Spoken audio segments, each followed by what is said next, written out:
छत्तीसगढ़ के दक्षिण भाग में बस्तर संभाग का क्षेत्र आता है, जिसके अंतर्गत 7 जिले हैं जो माओवाद से प्रभावित क्षेत्रों में शामिल हैं। बस्तर को लेकर कहा जाता है कि यहाँ विकास नहीं हुआ, इसलिए माओवादी नक्सली यहाँ आए। ये भी कहा जाता है कि माओवादी जल जंगल जमीन बचाने आए, और तो और यह भी दावा कर दिया जाता है कि माओवादी स्थानीय जनजातीय वनवासी समाज के अधिकारों की रक्षा और उनकी सुरक्षा की लड़ाई लड़ रहे हैं।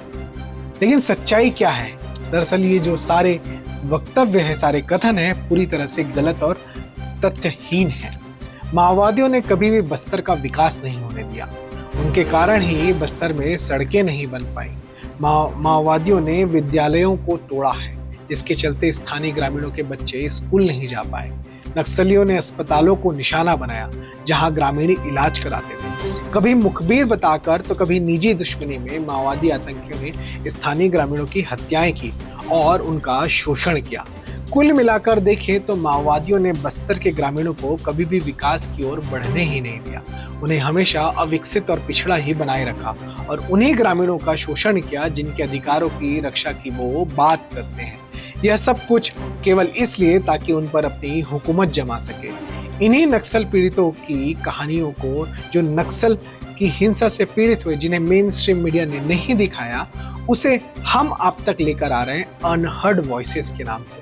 अनहर्ड वॉइसेस की इस अगली कड़ी में, इस अगले एपिसोड में आज हम एक ऐसे कहानी लेकर आए हैं, एक ऐसी वास्तविक कहानी लेकर आए हैं जो आपको जानना काफी जरूरी है, जिसे मेन स्ट्रीम की मीडिया ने कभी कवर नहीं किया, जिनकी कहानियों को कभी मेन स्ट्रीम की मीडिया ने नहीं दिखाया, जिनकी कहानियों पर कभी शाम की डिबेट्स नहीं हुई, जिनकी कहानियों पर कभी बुद्धिजीवी समूह ने चर्चा नहीं की।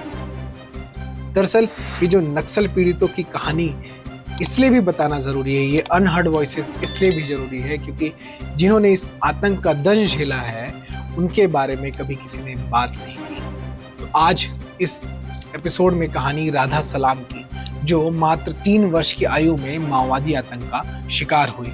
तो चलिए शुरू करते हैं एपिसोड। मैं हूं शुभम उपाध्याय और आप देख रहे हैं द नैरेटिव।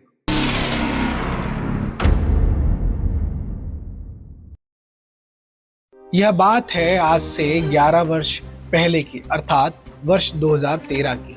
दिसंबर माह में बस्तर की कड़कड़ाती ठंड में नक्सल प्रभावित क्षेत्र नारायणपुर के कोंगेरा गांव में एक स्थानीय जनजाति किसान सेनू सलाम की बेटी राधा सलाम घर के समीप ही खेल रही थी। इस दौरान राधा के साथ उसका चचेरा भाई रामू सलाम भी मौजूद था।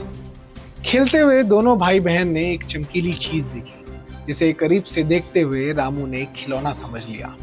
केटली नुमा चमकदार चीज को देखकर दोनों बच्चे से कौतूहलवश देखने लगे।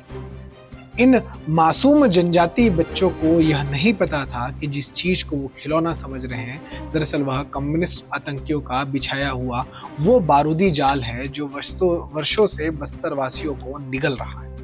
वह चमकदार चीज कुछ और नहीं बल्कि माओवादियों द्वारा प्लांट किया गया विस्फोटक था, आईईडी बम था। रामू के हाथों से छूटते ही वह विस्फोटक फट पड़ा, जिससे दोनों बच्चे घायल हो गए।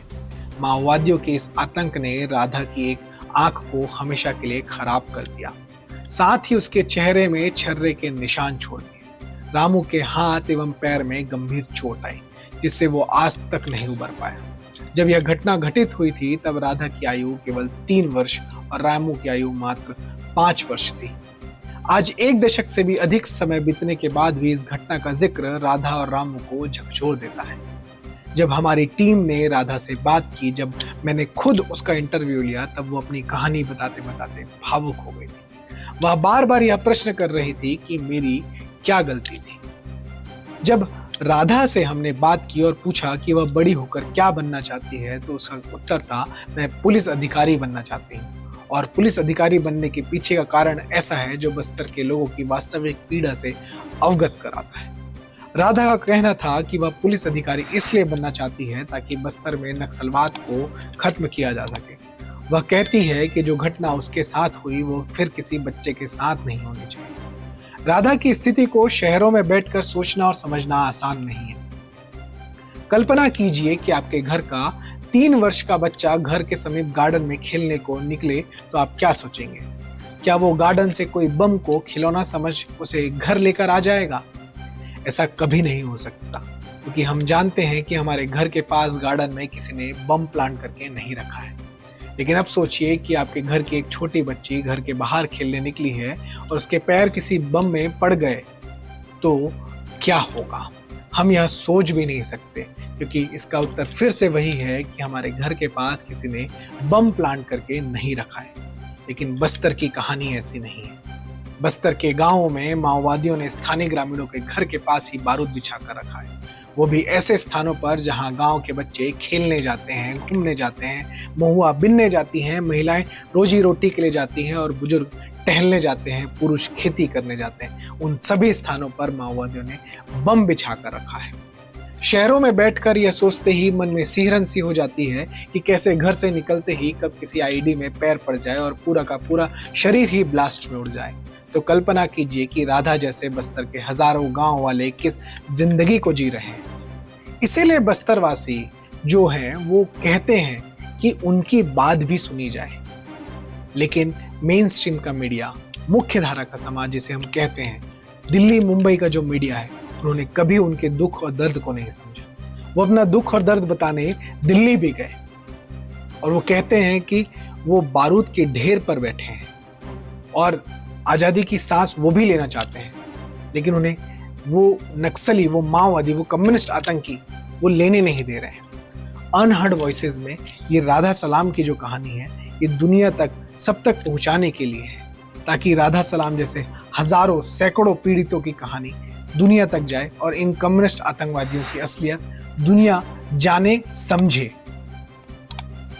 ऐसी ही स्टोरीज, ऐसी ही एक्सक्लूसिव स्टोरीज को देखने के लिए आप देखते रहें द नैरेटिव।